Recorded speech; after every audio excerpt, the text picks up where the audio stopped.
Okay, hello there everyone. Welcome to our lecture for this week. This first lecture, you're going to be talking about two different types of compositions. Representational compositions, representational art, versus abstract art, or abstract compositions. So these are probably some terms that you've heard of, but today we're just going to sketch a few different examples of both and kind of talk about when we'll use one, when we'll use the other in this class. So for this class, for the first three projects, you have the option of working representationally or working abstractly. All right, so let's talk about the differences in those two things. Oh, and just so you guys know, this is Photoshop that I'm drawing in. It looks pretty similar to Adobe Illustrator, but it's a little bit different. Obviously, Photoshop was originally designed to use with photos, but a lot of artists use it for drawing and sketching and digital painting. All right, so what we discussed in one of the last videos, what are the three things we have to put inside of a composition? So our composition is just a frame. Actually, let's do a vertical frame this time. So they can be any shape of square or rectangle. So what can we fill up our compositional frames with? Well, shapes, line, and values. Okay, so make sure you guys use these words when you're talking. Each project will have a small little written section in it, so use these vocabulary words so I know you're understanding them. All right, so you can use shapes, lines, and values to make a representational composition or to make an abstract composition. So let's do this one. Let's do two. I'll just move this one down so we have them right next to each other. Okay, so let's do a representational one versus an abstract one. So abstract's easy. You're not drawing an actual thing. All you are drawing are shapes, lines, and values. So just start off with some shapes. Maybe we'll put in some triangles as well. And we'll have some weird shapes going along. And then some lines. Okay, and then we'll do some values too. So filling these in with different shades of gray. Remember, values are shades of gray. No color in this class, just shades of gray. If you go on in the art program here at Green River or somewhere else or in your own work, you'll get to use color eventually, but it takes a lot. So you can use color much better if you first understand values. All right, so this is an abstract piece. It's not trying to be an actual thing. I'm literally just drawing these shapes, lines, and values and filling up a composition. Now I can use shapes, lines, and values and draw a representational image. So I can just start out here, draw some shapes. But now these shapes, here's a line, and here's some triangle shapes. So now these shapes are trying to represent an actual thing, okay? So let's darken this in, put some value on there so it stands out. Okay, so now we have a sailboat on the water in front of some mountains. All right, so both of these are just using those same things, shapes, lines, and values, but one is trying to represent an actual thing, and one is just an abstract composition. So I'm literally just playing around with these different things to come up with different compositions. And throughout the class, most assignments you will have the option if you want to work representationally or if you want to work abstractly. Okay, so let's just do another one. Sometimes one can lead to another. So let's say I start off with just working with some shapes. So I'm like, okay, it's nice sometimes I just play around in my sketchbook, just put a few frames in there and start making just abstract shapes together just for the fun of it. Then sometimes as I'm doing this, so right now this is kind of just rectangles, abstract rectangles, but as I look at it, sometimes it can lead me to create something representationally. So now this kind of starts to look like a city skyline. Okay, so we don't have to draw a hard line between these two, but it can be very helpful. Sometimes when I'm working with some abstract compositions, it will lead me to something representational. Sometimes I'll work representationally, and that'll lead me to an abstract composition. So you never know where these different ideas will lead you to. So now as I put in these more specific shapes, it starts to become representational, even though it kind of started out abstractly. And lots of times when I'm working in my sketchbook, I will just like throw in some blank compositional frames and just start to work abstractly. It takes off a lot of the pressure. You don't have to know how to draw an actual thing. You just start playing around with these shapes and these lines. And it's a really fun way to just work on compositions, try out different things, experiment. And they don't have to be, our basic shapes are rectangle, triangle, and circle. But you can use more weird shapes as well.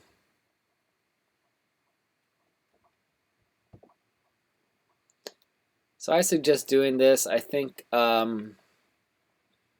of the drawing challenge this week, I'll have you guys design some abstract compositions. Okay, they don't need to be complicated. They can be very simple, but all of those are just abstract. So all of these here are abstract. And this one here started as abstract, and then it became representational as I added more things to it. So kind of as you start working abstractly, sometimes you'll just start to see something representational there. So that can be a fun way to play with those two different types of compositions. Okay, but something I want you to think about is that this is really a sliding scale. Okay, very rarely is something completely representational or is something completely abstract. Usually it's somewhere in between. So what do I mean by that? Let's look at this example. So here we have a photograph of a person. Okay, so this is an actual literal photograph of a person. Obviously it's very realistic.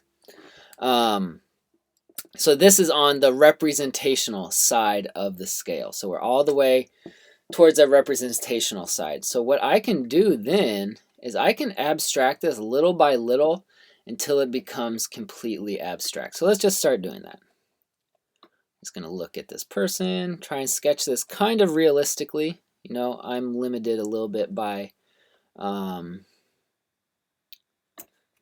and medium here because we don't have all day to sit here drawing this. I could draw this with a pencil or charcoal and make this person look, you know, very realistic. So lots of details in there.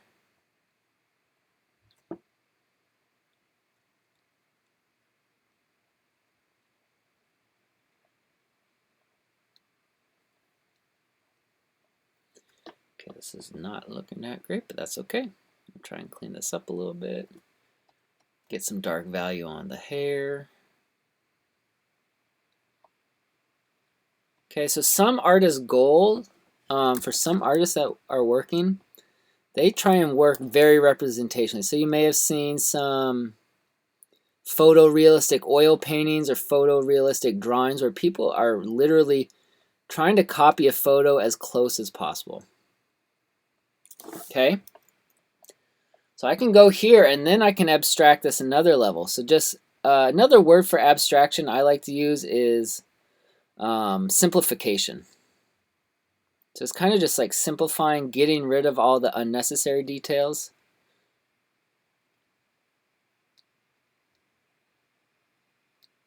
And just simplifying that artwork or that image.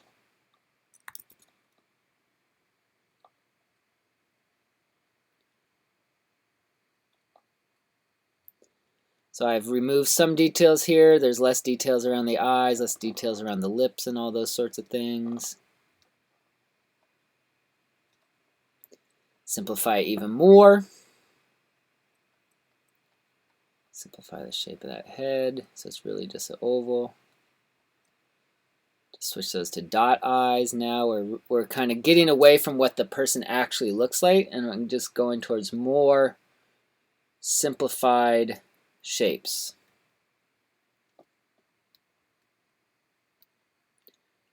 Okay, and I can keep going with this. So now it's less looking like that actual person. It's just kind of a person.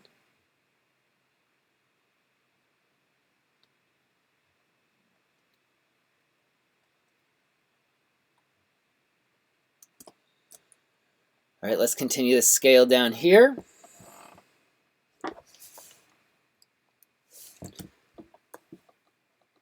So I can start to abstract this more, and I can start to go away from the representational.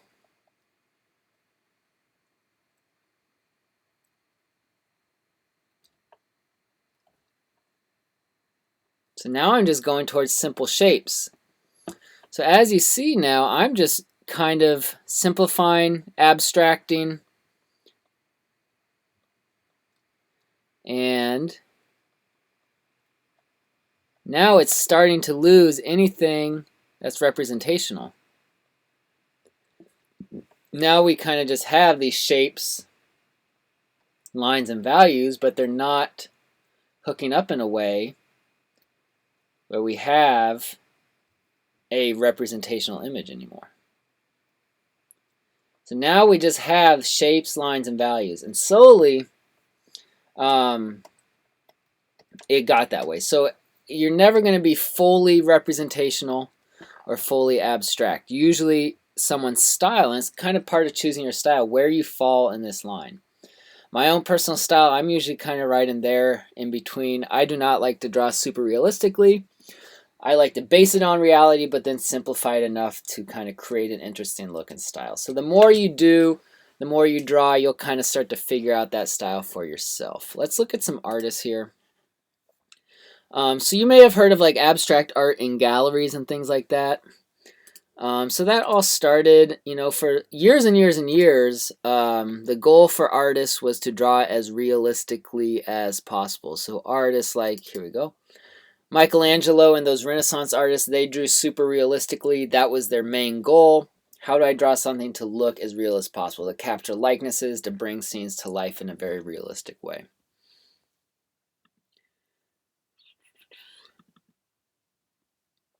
Here's Rembrandt again. Focus on being realistic. How does light hit objects? How do you draw tons and tons of little details? How do you make this person look like an actual person, this person look like an actual person? Okay, so that was the goal for hundreds of years in Western art, was to draw as realistically as possible. Then around the late 1800s, with the invention of the camera, there was kind of, it was lifted from artists where they don't have to paint as realistically as possible. So the French Impressionists started abstracting, slowly abstracting with art like this, where they're not worried about painting as many perfect details, but they're more about capturing the color, the mood, and the lighting of different locations. Here's another one. So you can see these haystacks are not painted to be 100% realistic. It kind of looks blurry and out of focus. And that's to help them focus on light and color rather than perfect details.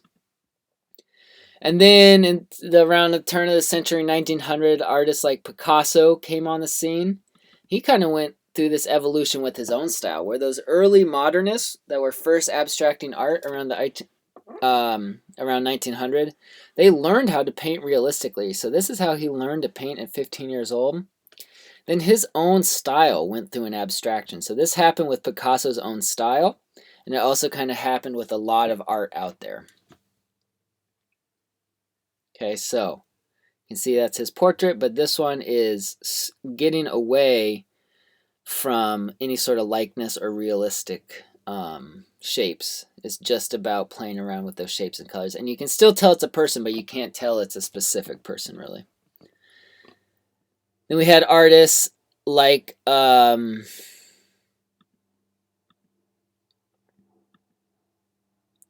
This is Marcel Duchamp.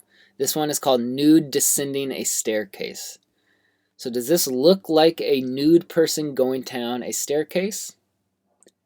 Not really. I mean, you could argue, you could say there's some diagonal movement. Maybe this kind of looks like the legs walking. But really the only thing that is keeping this clinging to any sort of representational art is the title, Nude Descending a Staircase. And then we go on to artists like Kandinsky, and he has left representational completely behind. This is probably around like the 1930s by now. So this one is called Composition Number 8. So you can see here, he's just playing with composition. He's playing with line, shape, and color for him. For us, it would just be line, shape, and value. And I think it went a little too far, like a lot of artists. You guys have probably heard of this guy. I forget his name off the top of my head. It'll come to me. Jackson Pollock. Just splattered paint. Well, he didn't really do the traditional learning. He didn't have that kind of foundation of how to paint realistically. So I'm not really a big fan of art like this. Some people like it, which is fine if you like it. But to me, I think artists can abstract better when they learn how to draw realistically and then abstract. So that's kind of what was going in the fine art world. In like the cartoon world or commercial art, you know, there was abstraction happening with cartoons. I'm trying to find an earlier one. Oh, here we go. So this is Mary Blair. She did all the artwork for Peter Pan, the Disney anime movie. So she's abstracting just by simplification. So she's eliminating details and she's just focusing on big, bold shapes and simple details. And that kind of helps to tell movement and story better in a lot of ways. So lots of times it's more effective to simplify. And again, here's Aladdin. He is obviously not drawn 100% realistically, but when you do simplify and abstract, it can allow you to show motion, can allow you to show emotion and facial expressions better. Here's another Picasso, a very nice abstract piece. So it allows him to kind of show that this one is called Guernica. I believe this is about the Spanish Civil War. But he's allowed to exaggerate and abstract these people to kind of get heightened emotion of what's going on in this scene. All right, so for this class, most assignments, you'll have the option to work abstractly. Most of the projects, the big projects, you'll have the option to work abstractly or representationally. I suggest trying both. Kind of see what you like better, see if you like working representationally, see if you like working abstractly, because both will benefit. So maybe if you mainly work abstractly, it's helpful to learn some realistic representational art. If you work mostly representationally like I do, it is also helpful to go and practice with abstract compositions sometimes as well. Okay, so so just know that difference. Sometimes I will ask you guys to work with, make a representational composition. Sometimes I will ask you to make an abstract composition. So it's just good to know the difference between those two and how to use them.